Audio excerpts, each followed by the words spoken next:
사랑하는 성도님들, 지난주 우리는 이 하나님과 멀어진 이 거리가 우리 안에 있는 정욕과 세상과 벗됨 때문임을 우리가 지난주 오늘 우리가 읽은 이 야고보서 말씀을 통해서 우리가 함께 살펴보았습니다. 그리고 하나님께서는 그러한 우리를 내치지 아니하시고 버리지 아니하시고 우리의 이 연약함에도 불구하고 우리를 시기하기까지 사랑하신다, 우리를 사모하신다 하는 그 말씀도 우리가 지난 주일에 살펴보았습니다. 자, 그렇기 때문에 이렇게 하나님께서 우리를 향한 이런 애끓는 마음으로 우리를 여전히 사랑하시고 우리를 품고 우리와 함께 하시기에 우리는 이 질문을 해봐야 합니다. 그렇다면 우리는 이 하나님께 어떻게 반응을 해야 할까? 어떻게 응답해야 할까? 그래서 오늘 이제 우리가 살펴보려고 하는 야고보서 이 6절부터 4장 6절부터 10절이 거기에 대한 해답을 주는 말씀입니다. 즉 우리가 이 정욕에 사로잡혀서 이 정욕에 끌려다니는 이런 절망적인 상황에 있다 할지라도 그러니까 하나님께서 우리를 어떻게 회복시키시고 또 우리가 어떻게 하나님과 이 친밀한 관계를 다시 회복할 수 있을지에 대한 그 답을 이제 오늘 본문이 말해주고 있기 때문입니다. 그래서 오늘 그 부분을 살펴보려고 하는데요. 자, 우리 6절을 다시 한번 보겠습니다. 6절을 같이 읽겠습니다. 시작. 그러나 더욱 큰 은혜를 주시나니 그러므로 일렀으되 하나님이 교만한 자를 물리치시고 겸손한 자에게 은혜를 주신다 하였느니라요. 아멘. 자, 6절은요. 그러니까 앞에 우리가 1절부터 5절을 쭉 이제 연결하면서요. 우리가 이 정욕에 끊임없이 우리가 공격을 당하고 또 조정을 당하고 그러니까 우리가 정욕을 따라 살다 보니까 우리가 지난 주일에 계속해서 우리 안에서 이 다툼과 싸움과 갈등이 일어난다 하는 것을 보았잖아요. 그리고 심지어 우리가 기도를 하는데도 이 정욕이 그 기도의 자리까지 이 정욕이 쫓아와 가지고 우리의 기도를 정욕의 기도로 변질시킨다 하는 것을 우리가 살펴보았습니다. 그러니까 사실 우리가요, 이 정욕이라는 것이 항상 우리 안에 있기 때문에 우리는 참 이런 절망적인 상황에 있다라는 거죠. 그럼 이걸 어떻게 하느냐? 자, 근데 오늘 이 6절이요, 이 모든 것들을 완전히 뒤집는 대반전의 놀라운 선언을 우리에게 주고 있죠. 그래서 6절이 이렇게 시작하는 거예요. 뭐라고? 그러나예요. 그러나. 그러니까 이 그러나가 뭘 말하는 거죠? 그러니까 우리에게는요, 그런 절망적인 상황이 있지만 그러나 우리에게 뭐가 있다? 소망이 있다는 거예요. 그러니까 우리는요, 이 정욕을 싸워 이길 방법이 있다 없다? 있다라는 거예요. 있다. 그렇다면 그 방법이 뭐냐는 거죠. 그것은요, 하나님께서 우리에게 정욕을 이길 수 있도록 자, 뭘 주시느냐? 더욱 큰 뭘 주세요? 은혜를 주신다는 그 소리예요. 근데 여기서 중요한 것은 그냥 은혜가 아니라 어떤 은혜? 더욱 큰 은혜라는 거예요. 그래서 이 말은요, 전제가 있어요. 은혜가 있는데, 그러니까 이 은혜는 저와 여러분이 이미 받은 거예요. 받았는데 그 은혜보다 어떤 은혜가 있다? 더 큰 은혜가 있고 그 은혜를 받아야지만 우리는 뭘 이길 수 있다?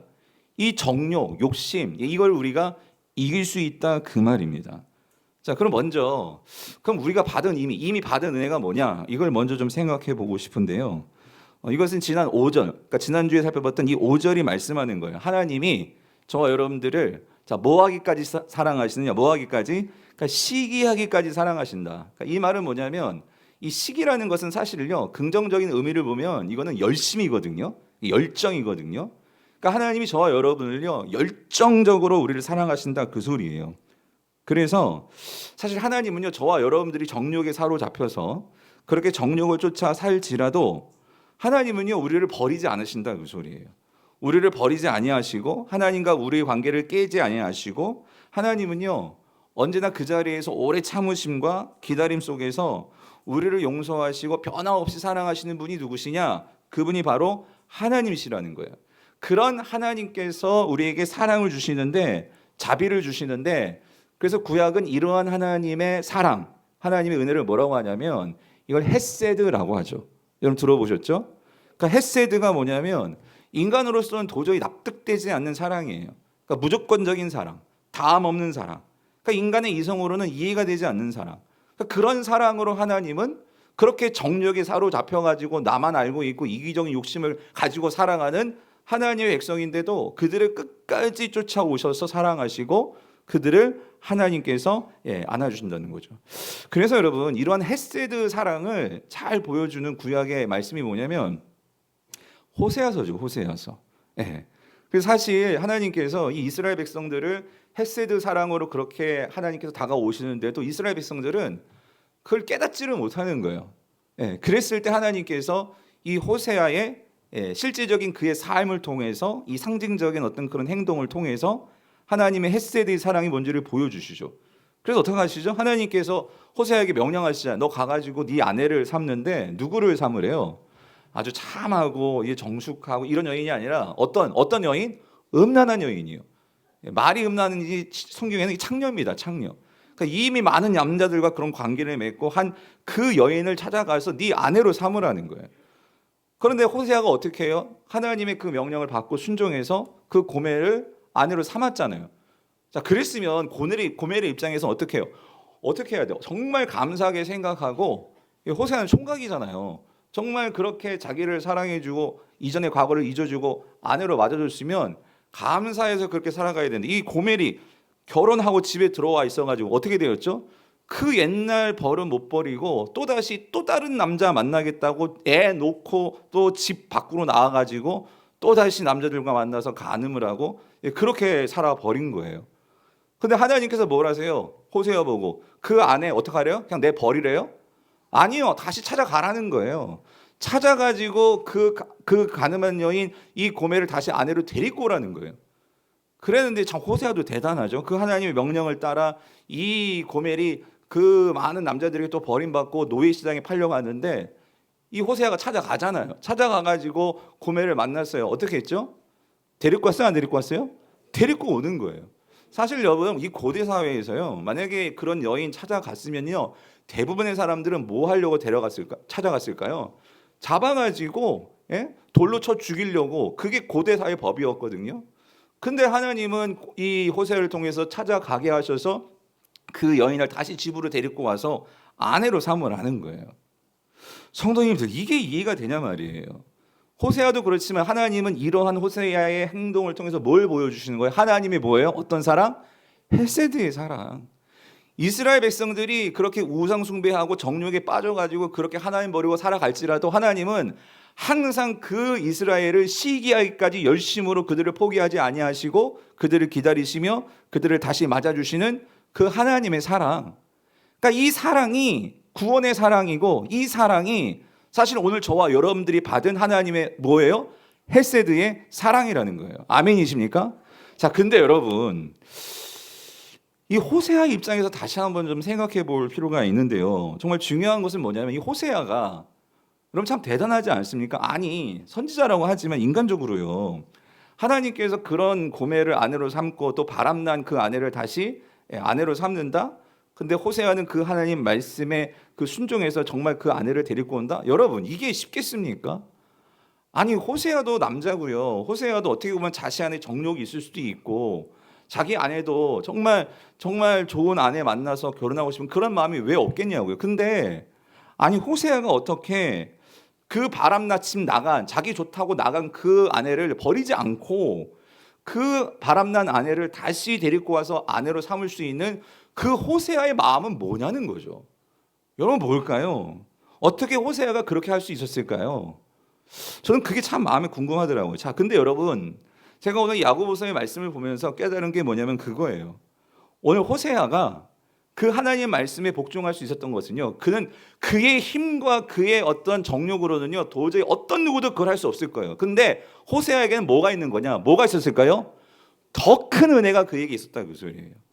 이게 무슨 말이냐면 호세아는요, 그 하나님께서 자신을 포함한 이 이스라엘 백성들에게 보여주신 그 하나님의 헤세드의 사랑이 뭔지, 그게 그의 삶을 통해서 하나님께서 이런 심정이셨겠구나, 나를 통해서 하나님께서 그 하나님의 마음을 이스라엘 백성들에게 보이게 하시는, 그러니까 그 하나님의 이스라엘 향한 그 애끓는 마음, 우리가 그렇게 하나님을 배신하고 배반하고 교회 왔다 가도 세상 나가면 하나님 잊어버리고 내 마음대로 살아가는 그러한 우리를 바라보실 때에 하나님은 항상 그 마음 가운데 안타까움을 가지고 그렇다고 우리를 포기하는 것이 아니라 우리를 끊임없이 기다리시면서 우리를 끌어안으시는 그 하나님의 사랑이 뭔지를 적어도 헤세드의 사랑을 호세아는 깨달았다, 그 소리예요. 그 사랑에 감격했다, 그 소리죠. 그 은혜를 알았다 그 소리죠. 그래서 자기만큼은 그 하나님의 마음을 알고 이스라엘 백성들에게 그 하나님의 마음을 보이고 싶은 거예요. 사랑하는 성도님들, 오늘 6절에서요 야고보가 말하는 이 더 큰 하나님의 은혜가 무엇이냐, 그것은요 우리는 이미 하나님의 헤세드의 사랑을 받았어요. 그런데 그 하나님의 헤세드의 사랑이 무엇인지, 그 하나님의 이 강권적인 그 은혜가 무엇인지, 사랑이 무엇인지를 깨달아서 나의 정말 이 정욕을 이길 수 없는, 내 힘으로는 이길 수 없는 그 정욕을 그 하나님의 강권적인 사랑으로 그것을 내가 깨달아 알아 그 정욕을 누르고 이길 수 있는 그 능력이 뭐예요? 그게 더 큰 은혜다 그 소리입니다. 다시 말하면 내가 진실된 이 하나님의 사랑을, 그냥 구원받은 사랑을 아는 게 아니라 그 사랑이 어떤 사랑인지를 내가 깨닫고 그 사랑 가운데 그 하나님의 마음을 알아서 그 하나님의 사랑에 사로잡힐 때 오늘 내 안에서 그 정욕을 이길 수 있는, 그 정욕을 끊어낼 수 있는 그 힘이 나온다 그 소리예요. 이게 더 큰 은혜다 그 소리입니다. 그래서 성도님들, 이런 더 큰 은혜가 무엇인지 삶으로 그 은혜를 알고 살았던 한 예를 더 찾는다면 그게 사도 바울인데요. 사실 사도 바울은요 많은 교회를 개척했잖아요. 그가 그래서 그 많은 교회를 개척했는데 그 교회들 가운데 특별히 고린도 교회요, 이 고린도 교회는 에베소 교회 다음으로 그가 참 많이 오랫동안 목회를 했던 교회잖아요. 근데 이 교회가요, 그 성도들이요 참 그를 많이 비방했어요. 비방하고 그를 무시하고 힘들게 했습니다. 그런데 참 이 사도 바울이 귀한 게, 그런 고린도 교회를 향해서 우리에게 고린도 전서 후서뿐만 아니라 정말 이 고린도 교회를 향해서 그 교회를 포기하지 않고 사랑하면서 그가 목회를 했습니다.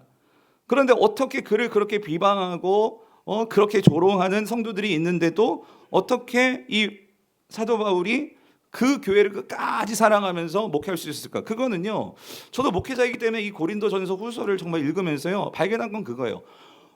사도 바울에게 뭐가 있느냐, 하나님께서 그에게 베풀어 주신 은혜뿐만 아니라 그에게 부어주시는 더 큰 은혜가 항상 그에게 있었다 그 소리예요. 이거를 보여주는 말씀이 고린도후서 5장 13절 15절입니다. 자 보세요. 우리가 만일 미쳤어도 하나님을 위한 것이요 정신이 온전하여도 너희를 위한 것이니, 14절 뭐래요? 그리스도의 사랑이 우리를 어떻게 한다고요? 강권하시는 도다 그 소리예요. 그러니까 무슨 말이냐면, 어떤 사람들이 보면은요, 야, 뭐 그렇게까지 목회를 할 필요가 뭐가 있겠어? 아니 그냥 다른 교회로 가. 그럴 수도 있는데도 그가 정말로 그 교회를 포기하지 않고 정말 목회할 수 있는 것은 그러니까 진짜 미친 사람같이 목회를 하는 거예요. 하나님을 위해서. 뿐만 아니라 정말 그가 정신이 온전하여서 정말 그렇게 사역할 수 없지만 그가 정신을 똑바로 차리고 그렇게 사역할 수 있는 것은 결국은 그 고린도 교회 성도들을 위해서였다 그 소리예요. 그런데 그가 그렇게 할 수 있는 것은 이 사도 바울이 뭐 힘이 있고 능력이 있어서가 아니라 그를 붙잡는 것이 있었는데, 그게 뭐냐면 그리스도의 사랑이 우리를, 사도 바울을 뭐 한다는 거예요? 강권하시는 도다예요. 강권하시는 도다. 여러분, 이 강권하신다는 단어의 뜻이 뭐냐면요, 이게 시네코라는 헬라어인데 이게요 사로잡는다 그거예요. 사로잡는다. 사로잡는다. 여러분, 빌립보서 3장 12절을 보면은요 사도 바울이 이런 얘기를 합니다. 내가 그리스도께 사로잡힌 바 된 그것을 잡으려고 나는 뭐 한대요? 달려간대요. 즉 사도 바울은요 이 그리스도의 사랑에 이미 사로잡힌 바 된 적이 있어요. 어디서 잡혔죠? 가메섹 도상에서 그 부활하신 예수께 완전히 사로잡혀서 바울은 인생이 바뀐 사람이에요. 근데 여러분 중요한 게 있어요. 그렇게 한번 사로잡히고 그의 인생이 거기서 그냥 주님과의 관계가 있고 구원받고 끝난 게 아니라, 사도 바울은 뭐냐면요 여기 강권하신 도다. 그래서 여기 시제를 보면은 현재 시제거든요. 그러니까 사도 바울은요 항상 그를 사로잡고 있는 것이 있었어요. 그게 뭐예요? 예수 그리스도가 그를 사로잡고 있었다 그 소리예요. 과거에 사로잡힌 바 된 것으로 신앙생활하는 게 아니고요, 날마다 나를 사로잡아 주시는 그 은혜가 있어야지만 내가 이 목회를 할 수 있고 내가 이 모든 상황들을 이겨낼 수 있기 때문에, 내 힘으로 살아가는 것이 아니라 날마다 나를 사로잡아 주시는 그 잡힌 바 된 그것을 나도 놓치지 않기 위해서 날마다 그 하나님 앞에 그 은혜를 구하면서 사도 바울은 살아갔다 그 소리예요. 그랬을 때에 이 사도 바울이요 강권하시는 그 사랑으로 그렇게 사로잡혀 있으니까요 뭐라고 얘기합니까? 이어서요. 우리가 생각하건대 한 사람이 모든 사람을 대신하여 죽었은즉 예수 그리스도의 사랑이죠. 그 사랑으로 모든 사람이 죽은 것인데 그가 모든 사람을 대신하여 죽으심은 살아있는 자들로 하여금 여기요. 다시는 어떻게 해요? 그들 자신을 위하여 살지 않고예요. 무슨 말이죠? 여러분, 결국 우리는요, 예수님 만나기 전에 누구 자신을 위해서 살았습니까? 나 자신을 위해서 사는 자들이었어요. 어느 누구도 예수 그리스도의 사랑에 사로잡히지 않으면요, 우리는요, 내가 살아나요. 나 중심적으로 살 수밖에 없어요. 그런데 사도 바울은요, 정말 그가 정말로 원통하고 분하고 힘들 때에도 그리스도께서 나를 꽉 붙잡아 주시니까, 그 강권하시는 사랑이 있으니까 그 사랑의 은혜로 예수 그리스도 바라보면서 그는 이제는 어떻게 해요? 다시는 나 자신을 위해서 살지 않고 어떻게 산대요? 오직 그들을 대신하여, 즉 나를 대신하여 죽었다가 다시 살아나신 이 누구요? 예수 그리스도를 위해서 산다, 그 소리입니다. 사랑하는 성도님들, 오늘 우리가 이 땅을 살아가면서요, 예수 그리스도의 구원의 은혜 다 받았잖아요. 아멘이십니까? 그런데 그 은혜 받은 걸로 끝나는 게 아니라 여러분의 가정에서요, 얼마나 힘들어요. 나를 힘들게 하는 그 남편, 자녀, 회사에서의, 직장에서의 동료, 인간관계, 교회에서 교우관계에서요, 지난주에 봤잖아요. 얼마나 우리 안에서 이 정욕이 나를 드러내려고 하고 나의 목소리를 키우려고 하고, 왜? 내가 무시당하고 내가 넘어지면은요, 우리는요 가만히 있지를 못해요. 근데 그거를 어떻게, 뭐가 사로잡냐고요? 뭐가 나를 누를 수 있냐고요? 뭐가 정욕을 이길 수 있게 만들어 주냐고요? 그건 뭐예요? 예수 그리스도께 사로잡혀야지만. 아멘이십니까? 그러므로 성도님들, 오늘 야고보는 우리에게 말하는 거예요. 우리가 어떻게 이 정욕을, 이기적인 욕심을, 이 모든 것들을 뭘로 이길 수 있느냐? 과연 내 힘으로 이길 수 있느냐? 그게 아니라 뭐를 얻어야 돼요? 더 큰 은혜를 가져야 한다, 그 소리입니다. 그럼 여러분, 이런 질문이 나오겠죠. 그럼 여러분께 여쭤볼게요. 어떻게 해야 더 큰 은혜를 받습니까? 여러분, 이게 중요한 질문이잖아요. 어떻게 해야 더 큰 은혜를 받죠? 여러분 6절 뒷부분을 보세요. 이렇게 말씀하십니다. 그러나 더욱 큰 은혜를 주신다니 그러므로 일렀을 때, 자, 어떻게 된대요? 하나님이 뭐래요? 교만한 자를 물리치시고, 자, 누구에게? 겸손한 자에게 뭐예요? 은혜를 주신다 하였느니라. 여러분, 이겁니다. 여러분, 우리가 더 큰 은혜를 받으려면은요, 우리가 어떻게 해야 돼요? 겸손한 자가 돼야 된다, 그 소리예요. 이미 하나님께서 기본적인 은혜를 주셨어요. 구원 받았으니까 우리가 다 여기 있잖아요. 그런데 여러분이 삶 속에서요, 정말 내가 나를 이기고 나의 이러한 욕심을 이기고 살아가려면 중요한 것은 이거예요. 하나님의 은혜를 깨닫고 내가 정말 그 하나님의 은혜에 반응하면서 살려면은요, 내가 하나님 앞에서 겸손하게 나를 낮추며 살아갈 때, 그때 우리에게서 나오는 게, 우리에게 주어지는 게 더 큰 은혜다, 그 소리입니다. 그러면 사랑하는 성도님들, 여러분께 여쭤볼게요. 여러분, 더 큰 은혜 받기를 원하십니까? 뭐 몇 분만 원하시는군요. 예? 여러분, 어떻게 해야 더 큰 은혜를 받는다고요? 겸손해야 된다는 소리예요. 여러분, 겸손이 능력입니다. 겸손해야 하나님께 더 가까이 나아갈 수 있거든요. 자, 그렇다면 여러분, 이 질문, 그럼 진짜 겸손이 뭐냐 이거죠. 여러분, 성경이 말하는 겸손이 뭘까요? 여러분, 겸손은요, 단지 내가 이렇게 성품이 온유하고 온순하고, 그래서 사람들 앞에서 나를 이렇게 낮추고, 여러분, 그게 겸손일까요? 근데 우리가 잘 생각해 보면요, 여러분 보세요. 성품도 온유하고 남들 앞에서 이렇게 공손하고 한데도 사실 그 사람이 겸손하지 않은 사람일 수도 있습니다. 왜? 겸손이요, 단지 이러한 이 모양으로만 본다면 여러분, 얼마든지 이 겸손이 위선에서도 나올 수 있습니다. 예. 그렇다면 성경이 말하는 진짜 겸손은 뭐냐? 그래서 진짜 겸손은 뭐냐면은요, 그러니까 하나님 앞에서요, 그러니까 얼마나 내가 구제불능인지를 깨달아야 돼요. 그러니까 하나님 앞에서 내가 얼마나 연약하고 죄인인지를 정말 인정할 때 사람은 겸손해지는 거예요. 하나님 앞에서 아유, 그래도 내가 좀 괜찮은데요, 하나님 아버지, 이러면 절대로 겸손하지 않고요, 하나님 앞에서 내가 정말로 나는 구제불능이고 그렇기 때문에 납작 엎드려져서 하나님의 구원 없이는 난 살 수 없습니다, 이게 인정이 될 때 거기서부터 겸손이 시작된다, 그 소리예요. 그렇기 때문에 그 겸손이 있을 때 하나님은 뭐 하시느냐? 더 큰 은혜로 그 사람에게 은혜를 부어주시는 거예요. 그래서 여러분, 오늘날 왜 한국교회가 이렇게 많고 많은 그리스도인들이 있지만 오늘 우리 삶 속에서 이러한 그리스도인들의 능력이 나타나지 않을까? 저는 그건 것 같아요. 뭐냐면 그리스도인은 많지만 겸손한 자는 많지 않다, 그 소리예요.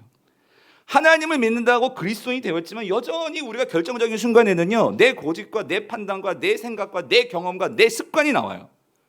그러니까 하나님 앞에서요 우리가 납작 엎드리지 않아요. 결정적인 순간에는요 내 지혜와 내 경험과 내 생각과 내 의지로 나아가는 거예요. 그러다 보니까 어떤 일이 벌어지느냐, 여러분 지난주에 살펴봤죠? 하나님 앞에서 납작 엎드려진다면 우리 모두가요 싸울 일이 없어요. 그런데 뭐 내가 살아나니까 여러분, 야고보서가 말하잖아요. 지금 교회 안에서도 살인이 일어날 판이에요. 싸움이 일어나고 다툼이 일어난다 그 소리예요. 자기 중심적으로 그렇게 아무도 그걸 이겨내지를 못하는 거예요.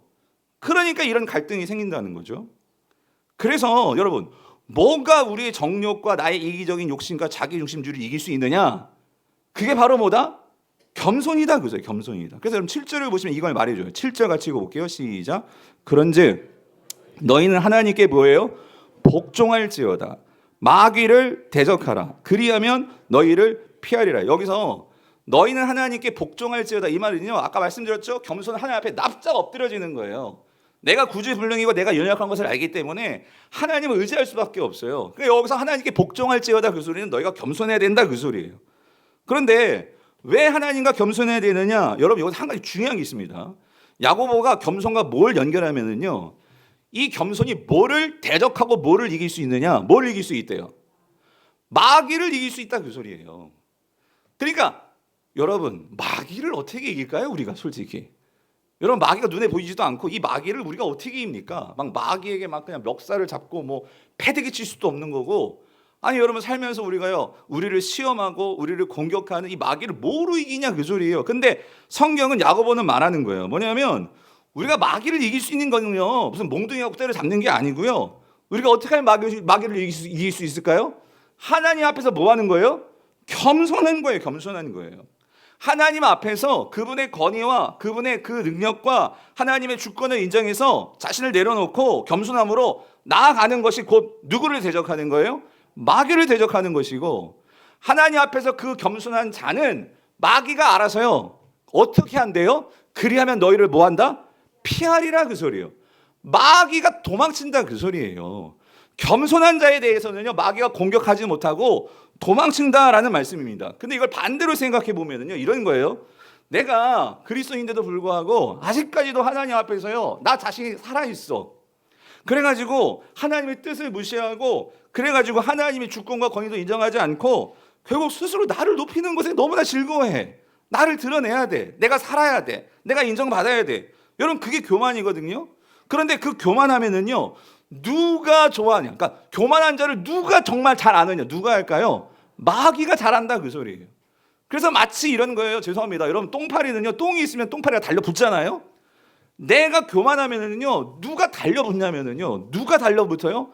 마귀가 달려붙는다 그 소리예요. 마귀가 피하는 게 아니라 달라붙는 거예요. 그러니까 내가 예수님을 믿는다고 하더라도요 마귀가 달라붙어가지고 우리에게 그렇게 영향을 끼치니까요 참 안타깝지만 그러한 성도들은 이렇게 되는 거예요. 내가 마귀의 종은 아니지만 참 이게 아이러니죠. 누구를 닮아가느냐?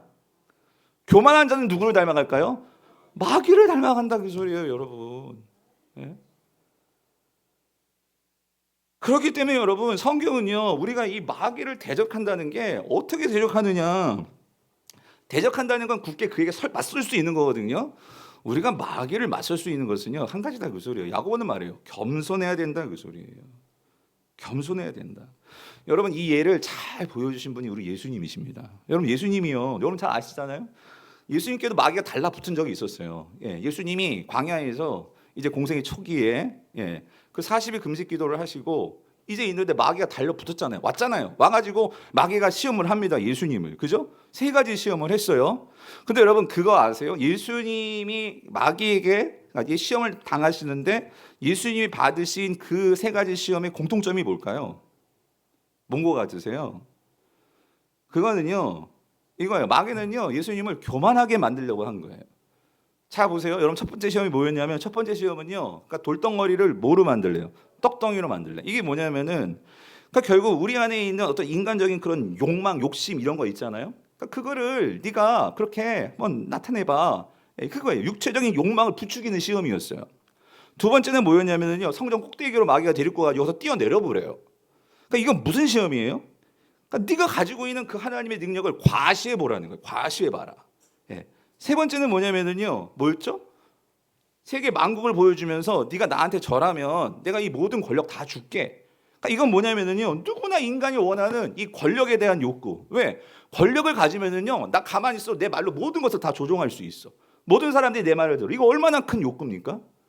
그런데 여러분, 결국 이 모든 것의 이 유혹의 뿌리가 뭐냐? 그건 뭐냐면은요, 그러니까 하나님을 무시하고 하나님의 뜻 생각하지 말고 네가 가지고 있는 욕망과 네가 가지고 있는 그런 욕구와 네가 가지고 있는 그런 힘을 그냥 나타내라는 거예요. 과시하라는 거예요. 그런데 여러분, 이거의 뿌리가 뭐라고요? 교만이라는 거예요. 교만. 하나님은 없고 나만 남는 거예요. 나를 드러내는 거예요. 그랬을 때 여러분, 오늘 저와 여러분들뿐만 아니라 이 세상 사람들, 문제는 뭐냐면, 그러니까 여러분 이거 아닙니까? 세상에서요, 왜 사람들이 그렇게 교만해지느냐? 여러분, 사실요, 내가 힘이 있고 능력이 있으면은요, 사실 그걸 가지고 모든 사람들이 다가가면 사람들이 쩔쩔맬 거예요. 그런데 사실 실질적으로 우리가 교만해지려고 해도 사실 우리에게는요, 때로는요, 능력이 없어, 돈이 없어, 힘이 없어. 그러니까 세상 사람들 중에는 어떻게 해요? 그렇지만 나를 드러내고 싶으니까 그게 안 되니까 어떻게? 어떤 사람은 때로는 폭력을 행사하기도 하고 사기를 치기도 하고, 그래서라도 내가 모든 것들을 가져서 그것을 이루려고 하니, 그러니까 결국 교만은 모든 것의 패망이라는 말씀이 맞는 게요, 교만은요 결국 우리에게요 분쟁과 다툼과 싸움과 이런 패망을 안겨줄 뿐이에요. 그런데 예수님은 이러한 교만의 시험을 받았단 말이에요. 근데 예수님께서 이걸 어떻게 이기셨죠? 예수님 딱 이거였어요. 여러분 이거 기억하시면 돼요. 예수님은요 자신의 어떤 그런 능력을 가지고 과시하는 게 아니라요, 딱 이거였어요. 기록되었으되였어요. 기록되었으되. 마귀가 시험을 할 때마다 기록되었으되라고 말씀하시면서 뭘 인용하셨어요? 누가 기록하신 거예요? 하나님이 기록하셨잖아요. 그 하나님의 말씀과 하나님의 뜻 앞에 자신의 이 욕구와 자신의 이 욕망과 이 모든 권세를 다 뭐예요? 복종하시고 그걸 내려놓으시고 그 하나님께 나 자신을 맞췄습니다. 뭐라고 맞추십니까? 하나님이 떡으로만 사는 것이 아니고 뭐로 살아요? 하나님의 말씀으로 사는 것이고, 너 하나님, 주 너희 하나님만을 섬기고 그 하나님만을 시험하지 말라.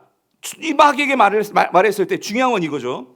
그렇게 주님께서 기록하였으대로를 가지고 그 하나님의 주권과 하나님의 그 능력을 인정하면서 겸손한 태도를 보이니까, 여러분 마귀가 어떻게 했어요? 4장 11절. 이에 마귀는 예수를 어떻게 해요? 떠나가고 천사들이 나와서 그를 어떻게 하는 거예요? 수종드니라요. 성도님들, 마귀는요 겸손한 사람을 이길 수가 없어요. 그리고 마귀는요 그걸 알아요. 이 집사님, 장로님, 권사님 정말 그 하나님 앞에서 겸손한 자라는 걸 알면은요 그 마음을 공격하고 들어갈 틈이 없는 거예요. 근데 우리의 마음이 이게 나뉘어져 있고 나를 드러내고 싶고 나의 어떤 과시와 하나님 앞에서의 절대적인 순종과 복종, 겸손이 없다 보니까 마귀는요 옳거니하고 달려든다 그 소리예요. 그러면 사랑동님들, 우리가 하나님 앞에서 겸손할 때 그때 하나님은 우리에게 뭘 주세요? 더 큰 은혜를 주시고 그 은혜를 가지고 우리는 마귀를 이길 뿐만 아니라 우리의 정력도 이길 수 있는 그런 자가 되는 여러분 꼭 믿으시기를 바랍니다. 그러니까 이게 하나님과 가까워지는 첫 번째예요. 우리가 겸손한 자가 되는 거. 두 번째는 뭐냐면 우리가 어떻게 하나님과 가까워질 수 있을까? 오늘 8절입니다. 8절에 같이 읽어볼게요. 시작. 하나님을 가까이 하라. 그리하면 너희를 가까이 하시리라. 죄인들아 손을 깨끗이 하라. 두 마음을 품은 자들아 마음을 성결하게 하라. 그러니까 하나님을 가까이 해야 되는데 어떻게 해야 하나님을 가까이 할 수 있을까? 자, 어떻게 해야 된대요? 두 가지를 말하는데, 죄인들, 자, 손을 어떻게 하래요? 깨끗이 하래요. 그리고 두 마음을 품은 자들아 마음을 어떻게 하래요? 성결하게 하라요. 그렇게 하면 하나님이 너희를 가까이 하신다, 이 말씀이거든요. 그러면 여기서요 여러분, 손을 깨끗이 하고 마음을 성결하게 한다, 이거를 한마디로 정리하면 무슨 말일까요? 뭐 하라는 말씀일까요? 뭐 하라? 회개하라. 회개하라는 말씀이에요. 회개하라. 그래서 여기 첫 번째로 죄인들아 손을 깨끗이 하라, 그 말은요, 그러니까 여러분 손은요 뭔가 우리가 이렇게 행하는 거잖아요. 그래서 이 손을 깨끗이 하라 그 소리는요, 그러니까 우리가 외적으로 하는 그 행동을 잘 살펴보고 그것에 대해서 하나님과 관계 속에서 너희들이 그렇지 않다면, 하나님과 관계가 없다면 그거 회개하라, 이 말씀이에요. 그래서 이게 그러니까 손으로 한다는 거는 그러니까 겉으로 드러나는 모든 것들을 말하는데 이 예가 뭐냐면 야고보서 4장 1절부터 4절에 우리가 지난 주일에 봤어요. 내가 세상과 벗되고 그렇게 살다 보면은요 자꾸만 우리의 손이 누구를 따라가면 이 세상을 따라가요. 세상이 좋아하는 것들을 만지게 되고 그러니까 불의와 탐욕과 시기와 다툼이 일어나는 거예요. 그러니까 손으로 한다는 것, 손을 깨끗이 하라는 것은 우리 안에서 이렇게 드러나는 그것들이 하나님과 관계가 없는 거 회개해야 된다 그 소리고요. 두 번째로 두 마음을 품은 자들아 마음을 성결하게 하라. 이 말은 뭐냐면 이건 우리 내적인 거예요. 그러니까 드러나지 않았어도 우리 마음에요 이미 마음이요 두 마음이 돼 있어. 이 말은 뭐냐면 이런 거죠. 성도들이 교회에 오면 지금은 여러분들이 하나님께 집중하고 있어요. 잘하시는 거예요. 근데 우리의 문제가 뭐냐면은 이 환경이 문제다 그 소리예요. 그래도 지금 교회는 지금 여러분의 말씀을 들으면서 하나님께 집중하고 있는데 저는 그렇게 믿어요. 또 머릿속에 딴 생각하고 있는지 모르겠지만 그런데 하나님께 그렇게 집중하고 있는데 근데 우리가 세상에 나가면은요 어떤 세팅이 되냐면은 교회가 아니라 세상 친구들 만나고 세상에서 돈 벌고 세상에서 뭐 친구들 만나고 이러다 보니까 하나님이 없어져 버려. 그러니까 내 마음이요 거기 가면 또 다른 마음이 되어져 버리는 거예요. 그러면서 내 마음이 하나님 없이 살아가는 그러한 직장 생활, 애들과 함께하는 뭐 자녀 교육, 뭐 이런 일들이 벌어진다 그 소리죠. 그런데 그거 회개해야 된다 그 소리예요. 그래서 정리해 보면 여러분 이겁니다. 사실 손으로 행동하는 거는요 사실 어디로부터 나오는 걸까요? 마음입니다. 그러니까 마음으로 생각하는 것이 결국 우리의 행동으로 나오고 그 행동이 결국 하나님과 멀어지게 된다 그 소리죠. 그래서 이 회개가 왜 중요하냐면 여러분이 요한계시록을 묵상하셨으니까 요한계시록 3장을 보면 거의 라오디게아 교회가 나오죠. 라오디게아 교회. 근데 이 교회가 여러분 잘 아시지만 그 요한계시록 7 교회들 가운데 그러니까 책망만 받은 교회가 있어요. 책망만. 칭찬이 아예 없어. 주님께서 책망만 받은 교회가 어디냐면 이게 라오디게아 교회거든요. 근데 라오디게아 교회는요 그 7교회 중에서 가장 잘 사는 교회였어요. 부족한 게 없었어요. 그러니까 부유하고 잘 살고 뭐 특별히 어려움이 없는 거죠. 그런 교회예요. 그러니까 이들이 한번 잘 생각해 보세요. 교회니까 예수님도 잘 믿어. 그런데 부유하니까 별로 어려움이 없어. 그러니까 세상에 나가도 뭔가 절박함도 없고 그러니까 그렇게 살아가는 거예요. 그런데 이 교회에 대해서 주님께서 뭐라고 말씀하시냐면 뭘 책망하시냐면 요한계시록 3장 15절 16절 뭐라고 말씀하세요? 내가 네 행위를 알거든. 문제가 뭐냐면 네가 뭐래요? 차지도 아니하고 뜨겁지도 아니하도다. 네가 차든지 뜨겁든지 하기를 원한다 그 소리예요. 이 말은 여러분 찬 게 나쁘고 뭐 뜨거운 게 좋고 그게 아니라 지금 이 교회의 문제는 뭐냐면은요 이게 섞여 있어. 성도라고 하면 차갑든지 뜨겁든지 마음이 한 마음으로 하나님을 향해 서 있고 하나님이 모든 우선순위에서 기준이 되고 그렇게 살아가야 되는데 이게 내가 어디에 있느냐에 따라서 내 마음이 막 바뀌어. 주인이 막 바뀌어. 예, 그거예요 지금. 근데 주님이 뭐라고 말씀하시면 16절 네가 이같이 미지근하여 이게 뜨겁지도 않고 차갑지도 않고 이 미지근한 거예요. 여러분들 국 좋아하시는 분들은 아실 거예요. 국이 미지근 먹고 싶어요 여러분. 뜨겁든지 아니면 냉면같이 차든지 해야지 이게 미지근한 거예요. 그 주님 뭐라고 말씀하시면 뜨겁지도 아니하고 차지도 아니하기 때문에 내 입에서 너를 뭐한다? 토해겠다. 이 말은 여러분 이게요. 저는 이 예수님이 하신 말씀 중에 제일 뜨끔한 말씀인데요. 이게 무슨 의미냐 이거예요. 내가 너무 너희를 보니까 역겹다 그 소리. 역겹다. 역겨워서 내가 뭐 하겠다? 토해버리겠다. 그러니까 엄한 경고죠. 엄한 경고죠. 그러니까 예수님은요 저와 여러분들을 위해서 이 라오디게아 교회를 위해서 모든 것을 거셨어요. 그래서 자신의 생명을 다 내어주셔서 새로운 피조물로 만들어 주셨어요. 근데 이 교회가 그 은혜를 받았어요. 받았는데 이 성도들은요 더 큰 은혜를 몰라. 그 더 큰 은혜를 사모하면서 살아가야 되는데 그 은혜가 뭔지도 모르고 경험해보지도 못했어. 그러니까 세상에서 살 때는요 세상의 방식대로, 교회에 오면 교회 방식대로. 그러니까 이게 성도인지 세상 사람인지 이게 지금 요한계시록에 나온 말씀이잖아요. 자, 근데 여러분 이런 교회라면 여러분 어떻게 하시겠어요? 여러분만 예수님이라면 나머지 6교회 있잖아요. 아유 이게 그냥 제쳐버려. 그럴 것 같은데 참 이게 복음이 뭐냐면요. 아까도 말씀드렸죠. 헤세드의 사랑은 주님을 떠나지 않으신다는 거예요. 이런 교회인데도 주님은 여전히 찾아오세요. 찾아오셔가지고 뭐 하냐면요. 문을 계속 두드리고 계시는 거예요. 여러분 3장 19절 20절 뭐라고 말씀하셨어요? 문은 내가 사랑하는 자를 사랑하기 때문에 때로는 뭐예요? 책망도 하시는 거예요. 때로는 여러분의 목사를 통해서 책망을 들으실 수도 있고 여러분이 성령께서 말씀을 읽을 때 찔림을 주실 때도 있어요. 여러분 그거요 사랑하시기 때문이래요. 주님이. 그렇기 때문에 그런 책망을 받고 징계를 받을 때 우리가 뭐 해야 되느냐? 그러면 네가 뭐 하래요? 열심을 내라. 사실 말하면 왜? 하나님도 시기하기까지 우리를 사랑하시니까 열정적으로 사랑하시니까 우리도 열심을 내라. 근데 열심을 내고 뭐 해야 되냐면 뭐 하래요? 회개하라 그죠? 회개하라. 그래서 20절 볼지어다 내가 문 밖에 서서 뭐 한대요? 두드린대요. 두드리노니 이 말은 뭐냐면 여러분 예수님께서 이 라우디아 교회를 떠나신 게 아니라요. 여러분 지금 문 밖에 예수님이 있다는 것은 지금 이들에게 찾아오셨다는 거예요? 찾아오지 않으셨다는 거예요?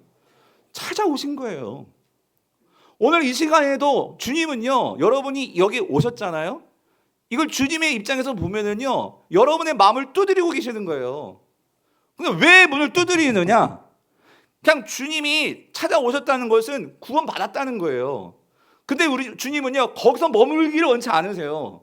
여러분들이 교회 와가지고 앉아있는 거 그 정도로 원하시는 게 아니라 정말 주님이 원하시는 거는 뭐라고 말씀하세요? 내가 문을 두드리노니 너희가 내 음성을 듣고 아무개 집사야 아무개 형제야 주님이 지금 이름을 부르시거든요. 근데 그 음성을 잘 듣고 우리가 해야 될 게 있어요. 뭘 열면? 문을 열면. 그러니까 문을 연다는 건 뭐냐면 이제 주님이 내 삶 속으로 깊이 들어오시는 거죠. 들어오셔서 주님이 뭐 하기를 원하시냐면요.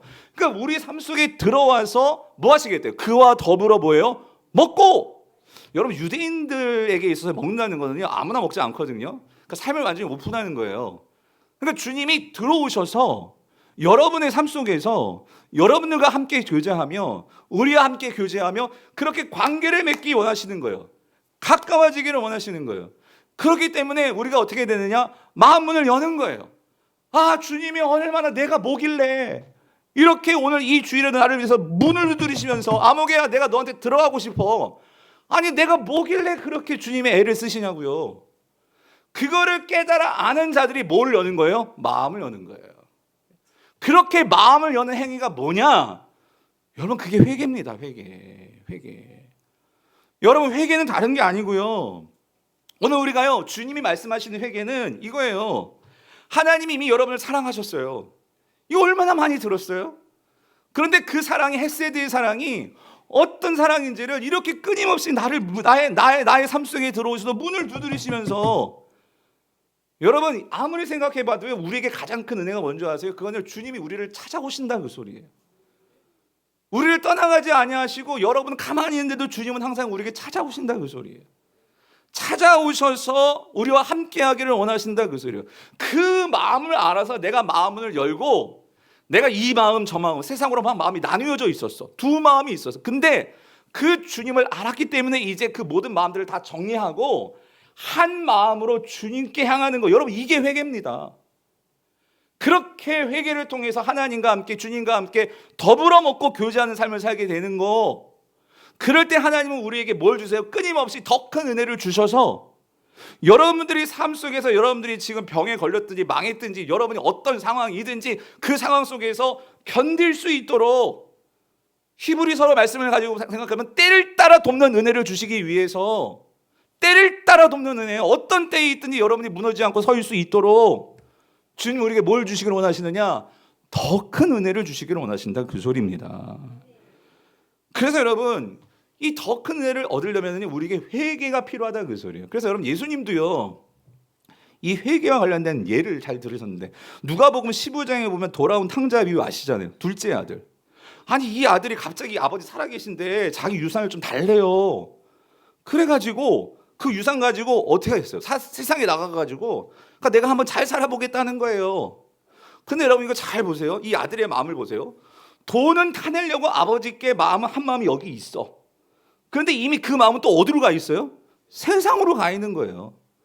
그러니까 아버지께는 그냥 나를 위해서 이게 우리의 욕망과 우리의 자기 중심적인 이 신앙생활이에요. 결국은 내 마음은 이미 세상으로 가 있어요. 그래서 아버지의 그 유산 받아내가지고 세상에 나가가지고 한번 살아보겠다고 했는데 근데 세상에 나가가지고 맨 처음에는 정말 잘하고 싶었을 거예요. 내가 한번 성공해봐야지. 근데 세상에 살다 보니까 뭐에 빠져버렸어요? 쾌락에 빠져버렸어요. 유흥에 빠져버렸어요. 그래가지고 그 돈 다 탕진하고 나중에 어떻게 돼? 먹고는 살아야 되니까. 그래가지고 유대인들은 돼지 안 쳐요. 근데 할 일이 없으니까 이 유대인들도 그 돼지 우리에 들어가가지고 돼지똥 치우면서 나중에 먹을 게 없으니까 뭘 먹었대요? 그 쥐염 열매. 돼지 사료 먹고 있는 거예요. 그러다가 어느 순간인가 정신 번쩍 든 거예요. 아, 우리 아버지의 집. 이게 떠오른 거예요. 아, 적어도 우리 아버지 집에서는 그 종들도 이런 돼지 쥐염 열매 안 먹는데. 이걸 생각하면서 이 마음이 나의 마음이 이제 어디로 돌아가는 거예요? 아버지 집으로 돌아가는 거예요. 아버지를 향하게 된 거예요. 내 마음이 하나님을 생각하게 된 거예요. 아버지의 은혜를 생각하게 된 거예요. 여러분, 이게 회개다 그 소리예요. 하나님을 향해서 그 나뉘어졌던 마음이 하나님께로 향하고, 그래서 결국 이 아들이 아버지께로 갔는데 어떤 일이 벌어져요? 이 아들을 돌아온, 자기는 면목이 없잖아요. 그냥 그 집에서 종살이만 해도 뭐 여한이 없겠어. 근데 이 아버지가 어떻게 해요, 여러분? 그 버선발로 뛰쳐나와가지고 그 아들을 끌어안고, 자기 반지를 껴서 주고, 그리고 심지어 목까지 잡아줘요. 송아지까지 잡아주는 거예요. 그러면서 뭐 하는 거예요? 너는 여전히 나의 뭐예요? 아들이라는 거지. 아들이라는 거지. 여러분, 이 은혜를 받은 이 아들이 어디겠어요? 그 아버지의 그 사랑으로 더 사로잡히니까 아마 이 아들은요, 정말 아버지께 효도하고 살지 않았을까? 더 큰 은혜 가운데 살지 않았을까? 여러분, 이게 회개입니다. 회개는요, 나의 마음이 하나님께 온전히 일방통행이 되는 거예요. 그럴 때 아버지의 마음을 알게 되고, 그리고 그 사랑이 나에게 올 때 우리는요, 그 아버지의 사랑이 모든 나의 욕심도 정욕도 다 뛰어넘을 수 있고, 이 세상 것에 사로잡히지 않는 그런 삶으로 살게 되더라 그 소리입니다. 그래서 여러분, 오늘 본문에서요 9절에 보면은요, 우리가요 정말 이 하나님의 사랑과 은혜를 알기 위해서 우리는요 이 회개가 필요한데, 그래서 이 회개를 위해서 야고보는 이렇게까지 얘기합니다. 9절 한번 읽어볼게요. 시작. 슬퍼하며 애통하며 울지어다. 너희 웃음을 애통으로, 너희 즐거움을 근심으로 바꿀지어다. 그러면 여러분, 이게 회개를 말하는 거거든요. 우리가 정말로 하나님 앞에서 가슴을 치면서 애통하면서 우리가 정말로 그렇게 울면서 하나님께 회개해야 된다 그 소리예요. 근데 중요한 이유가 있어요. 여러분, 왜 애통해하면서 눈물을 흘리면서 우리의 즐거움을 근심으로 바꾸면서 왜 이렇게 회개해야 될까요? 여러분, 왜 이렇게까지 회개를 하라는 거예요? 왜 그러는 거예요? 우리가 이렇게 가슴을 치면서 눈물을 흘리지 않고 회개하면 하나님이 막 우리가 벌 주시니까 그게 두려워가지고 하나님 정말 잘못했어요. 내가 정말 잘못했어요. 한 번만 용서해 주세요. 지금 이거 말하는 거예요? 여러분, 여기서 왜 우리가 슬퍼하며 애통하며 너희 웃음을 애통으로 바꾸고 즐거움을 근심으로 바꾸면서 왜 이렇게 우리가 회개하는 거예요? 그거는요, 여러분 이겁니다. 우리가 뭘 회개해야 되느냐? 야고보는 말하는 거예요. 우리가 그동안 이 아버지의 마음을 몰랐다 그 소리예요. 나를 향해서 시기하기까지 그렇게 애통해 하셨던 그 아버지의 마음을 내가 무시하고 내 마음대로 살았다 그 소리예요. 이미 예수님은 오늘 저와 여러분들을 위해서 십자가에서 모든 죄와 형벌을 다 받으셨어요. 이제 우리가 받을 죄 형벌은 없어요. 우리가 그 형벌이 들어와서 울고 떨면서 한 번만 용서해 주세요, 한 번만 용서해 주세요, 그게 아니라는 거예요. 그럼 뭐냐? 하나님은 이미 우리에게 그러한 이 사랑과 용서를 다 주시고 여전히 그 자리에서 변하지 않고 그 자리를 지키면서 저와 여러분들을 기다리셨는데 우리는 그거 무시하고 살았다 그 소리예요. 내 마음대로 살았다 그 소리예요.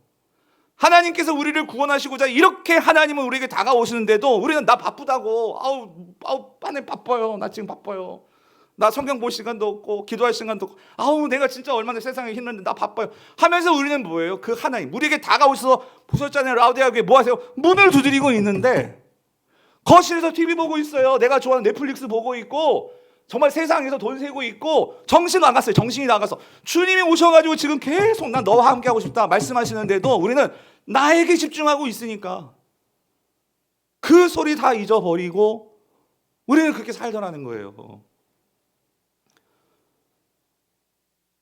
야고보는요, 조금이라도 우리가 정말 그 하나님의 마음을 알았을까? 그렇기 때문에 우리가 그거 몰랐던 거 슬퍼하며 애통하며 아버지의 마음 몰랐던 거, 우리 그거를 회개해야 된다. 가슴치며 회개해야 된다. 그래서 여러분 이사야 55장 6절 7절을 보면은요, 여러분 구약의 선지자들의 이 말씀들을 한번 잘 들어보세요. 공통점이 뭐냐면은, 자 보세요. 너희는 여호와를 뭐 할 때에, 만날 만한 때에 뭐예요? 찾으라. 가까이 계실 때에 그를 어떻게 해요? 부르라 해요. 부르라.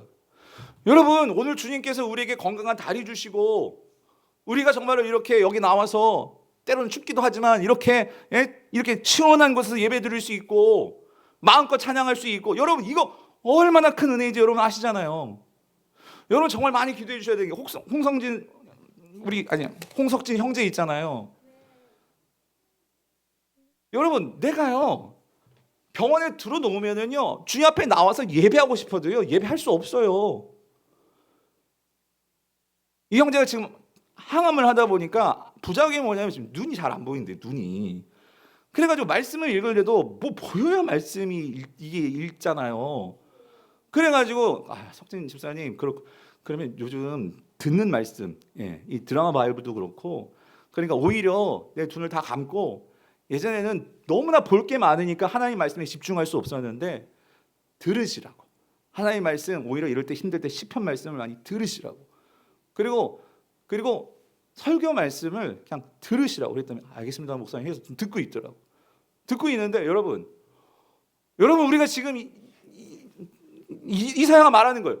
여호와를 만날 만한 때에 찾으라 말씀하시는데, 우리는요 그때 다 놓치고 결국은 어려움 당하니까 그때 하나님 찾아요. 근데 여러분 이걸 다시 생각해 보면은요 참 이러는 거예요. 우리의 인생에서요 좋고 나쁨이 없는 게요, 하나님의 영적으로 보면은요 이러는 겁니다. 어쩌면 내가 지금 암에 걸렸고 힘들고 지금 다 망해버렸어. 세상적으로는 소망도 없고 어떻게 살까? 그런데 여러분 우리에게는 신앙이 있어요. 그 모든 것이 막힌 순간에는요 우리의 마음이 하나로 향할 수밖에 없어요. 누구에게요? 하나님께 향할 수밖에 없어요. 하나님께 집중할 수밖에 없어요. 그때는요 정말 은혜 받을 만한 때예요. 여호와를 만날 만한 때예요. 그렇기 때문에 그때는 뭐 해야 돼요? 부르짖을 때예요. 부르짖을 때. 그렇게 부르짖을 때 주님 분명히 약속하세요. 악인은 그 길을, 불의한 자는 그래서 그의 뭐예요? 생각을 버리고. 이 말은 뭐냐면은 이전에 이렇게 나뉘어졌던 그런 마음들, 생각들 이제 싹 정리하고, 자 누구께 돌아오라? 여호와께 돌아오라. 그 다음 말씀이 기가 막혀요. 그리하면 그가 어떻게 하신대요? 긍휼히 여기시리라. 네 이전에 뭐 어떻게 살았던 거 상관없어. 긍휼히 여기시리라.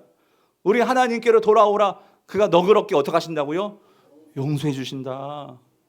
용서해 주신다. 하나만 더 볼게요. 요엘 2장 12절 13절. 여호와의 말씀에 너희도 이제라도 어떻게 하래요?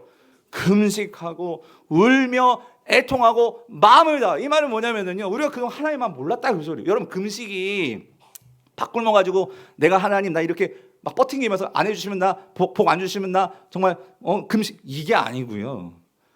금식 왜 해요? 여기 왜 울고 애통하는 거예요? 내가 하나님의 마음을 몰랐다 그 소리예요. 마치 부르자가요 우리 아버지 다 돌아가시고 내가 그때 그 아버지의 마음을 왜 몰랐을까? 나중에 후회한 뭐예요? 여러분 울며 애통하면서 그 하나님의 마음을 다하여서 이제 그 하나님의 마음을 이제 깨달아서 내가 아버지께로 돌아갑니다. 그래서 13절 말하잖아요. 너희는 그냥 옷 찢지 말고 뭘 찢으래요? 마음을 찢고 너희 하나님 여호와께로 어떻게 하라? 돌아올지어다. 그 다음 말씀이 또 기가 막힌 거예요. 그는 뭐래요? 은혜로우시며 자비로우시며 노하기를 더디하시며 인애가 크시사. 이 은혜가 이게 헤세드잖아요. 헤세드가 있기 때문에 뜻을 돌이켜 어떻게 한다고요? 재앙을 내리지 아니하시나니. 그런 사랑하는 성도님들, 하나님이 주시는 더 은혜 받고 싶으시잖아요. 내 힘으로 이겨낼 수 없잖아요. 내 힘으로 지금 이러한 모든 상황들을, 이 두려움을, 이 어려움을 이겨낼 수가 없잖아요. 그래서 우리는 하나님께 더 가까이 나아가서 이 더 큰 은혜를 구해야 되는데, 그러기 위해서 우리가 뭐가 필요해요? 회개가 필요하다 그 소리예요. 회개가 필요하다 그 소리예요. 종교개혁자 마틴 루터가요, 그 로마 교회가요, 그 로마 황제가 아니라 그 교황이 그 죄를, 돈 내면 죄를 다 싹 지워진다고 해서 면죄부를 팔잖아요. 그걸 보면서 기가 막혔던 거예요. 아니 어떻게 이 회개가 돈으로 되냐? 그래가지고 이 마틴 루터가 종교개혁을 하면서 그 비텐베르크 성당 그 문에다가 이 95개조 방방문을 망치로 쳐가지고 거기다 딱 붙여놨는데 거기 맨 첫 번째 문장이 뭔지 아세요? 이거예요. 뭐라고 말해요? 우리 주 예수 그리스도께서 회개하라고 말씀하셨을 때 그는 믿는 자의 삶 전체가 뭐가 되어야 돼요? 회개가 되어야 한다는 것을 뜻하셨다예요. 여러분 왜 이걸 왜 루터가 이거를 95개조 반박문에 맨 처음에 이걸 박아 놓은 걸까요? 여러분 신부 앞에 나가지고 내가 잘못해서 그때 고해성사 해가지고 예 주기도문 3번 외우세요. 예 사도신경 3번 외우세요. 그렇게 하면 뭐 제가 없어지는 거예요? 예? 심지어 여러분 구원파 박옥수 구원파의 여러분 문제가 뭔지 아십니까? 회개가요 단 한 번만 해야 돼요. 모든 죄를 싹 다 용서해 준대. 회개가 더 이상 필요 없대. 여러분 회개가 왜 필요 없어요? 주님 앞에서 회개는 뭐예요? 항상 우리는 살다 보면은요 우리의 마음이 항상 하나님께로 이게 가는 게 아니라요 마음이 자꾸 나누어져 버려요. 여러분은 안 그러세요? 지난 한 주간 동안도 우리가 하나님 사랑한다면서 세상에 살다 보니까 내 마음이 세상을 더 좋아하지 않던가요? 저는 그렇던데요. 그런데 그럴 때마다 우리가 뭐 하는 거예요? 회개하는 거예요. 하나님 이런 나의 마음을 하나님께 향하게 하여 주옵시고 그 하나님을 향할 때 그 한 길을 통해서 더 큰 은혜로 나를 사로잡아 주시옵소서. 그래서 여러분 루터가 그런 말을 했던 것 같아요. 하나님을 사랑하지 않는 자는 회개를 하지 않습니다. 회개를 하는 자는요 하나님을 사랑하는 자만이 회개를 합니다. 그렇기 때문에 우리 믿는 자의 삶 전체가 하나님을 사랑한다면 그의 삶 속에서는 뭐가 있을 수밖에 없어요? 회개가 있을 수밖에 없다고 소리예요. 근데 안타까운 것은요 점점 여러분 오늘날 한국교회 안에서 이 회개가 사라지고 있는 것 같아요. 그러다 보니까 여러분 여기 우리 장로님들이나 우리 50대 60대 위대 옛날에는요 그 철야 기도를 하면서 막 마룻바닥을 치면서 하나님 이놈이 죄인입니다 그러면서 눈물 콧물 쏟으면서 하나님께 회개 기도하고 그러다 밤새고 했던 그런 한국교회 전통이 있는데 여러분 점점 철야 기도하는 게 많지 않아요 이제. 예, 그냥 딱 시간 내면 가죠. 회개가 없어지는 거예요. 그러다 보니까 여러분 다 느끼실 거예요. 예전에는요 우리 청년들도 그렇고 여러분들 다 막 내가 답답하고 이런 막 하나님 앞에서 그런 문제가 있어서 다 기도원 올라가셨잖아요. 하늘산 기도원, 갈멜산 기도원, 삼각산 기도원. 근데 요즘 하늘산 기도원 가보신 적 있으세요? 거의 기도원들이 다 문 닫았습니다, 여러분. 있기야 있지만 사람들이 거의 안 오니까. 근데 문제는 이러다 보니까 이런 청년들 다음 세대는 기도원이 뭐예요? 이제 그럴 거예요. 한국 교회 안에요 회개가 없어지는 거예요. 회개가. 근데 문제는 뭐냐면 회개가 없어지면 없어질수록 하나님과의 관계는 멀어진다는 거예요. 사랑하는 성도님들 여러분은 최근에 얼마나 하나님 앞에서 내가 죄인인 것을 회개해 본 적이 있으시냐고요.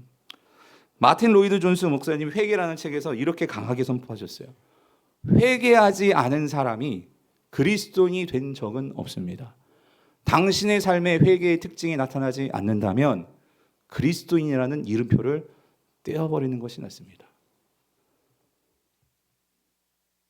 사랑하는 성도님들 저는 우리 강부리가요 이 회개가 터져나오는 교회 될 수 있기를 간절히 축원합니다. 예배 때마다 우리가 회개를 하는 거예요. 그래서 예배 때에 우리에게 참회의 기도가 있잖아요. 예배 전에 예배를 위해서 통성 기도할 때 십자가 앞에서 우리의 모든 죄를 다 내려놓고 여러분 그때 무슨 기도하시는지 참 궁금해요. 정말 우리가 정말 하나님 앞에서 회개를 통해서 그런 기도를 하고 나서 이제 장모님 나와서 기도하시잖아요. 대표 기도, 목회 기도. 정말 하나님 앞에서 우리가 얼마나 죄인인지. 그리고 여러분 금요 기도 때나 나오셔가지고 부르짖으면서 주님 정말 이때가 만날 만한 때인데 주여 내가 정말 이렇게 마음이 나누어졌던 것을 용서하여 주옵시고 그렇게 하나님께 회개할 때에 여러분 하나님께 어떻게 하신 줄 아십니까? 오늘 마지막 10절 이렇게 말씀하세요. 주 앞에서 뭐예요? 낮추라. 이 말은 뭐예요? 내가 겸손하게 회개하는 자세가 되는 거예요. 하나님 앞에서 내가 진짜 낮아져서 하나님 나는 죄인입니다. 난 아무것도 아닙니다. 그렇게 낮아져서 회개할 때 그리하면 뭐래요? 누가 높여주신대요? 주께서 너희를 어떻게 해요? 높이시리라. 여러분 하나님은요 회개하는 자들을 사랑하십니다. 그렇기 때문에 나를 낮출 때 그 하나님께서 저와 여러분들을 높여주신다는 거예요. 바라기는 여러분 이 두 가지요. 우리 사랑하는 모든 성도님들이 하나님과 가까워지기 위해서 첫 번째 뭐 해야 된다고요? 뭐 해야 돼요? 겸손한 자가 되어야 돼요. 두 번째 우리가 뭘 사랑해야 돼요? 회개를 사랑해야 돼요. 회개하는 그런 은혜가 있게 되기를 축원합니다. 그럴 때 우리가 더 큰 은혜를 받고 우리의 정욕과 모든 것을 이기게 될 줄 믿습니다. 오늘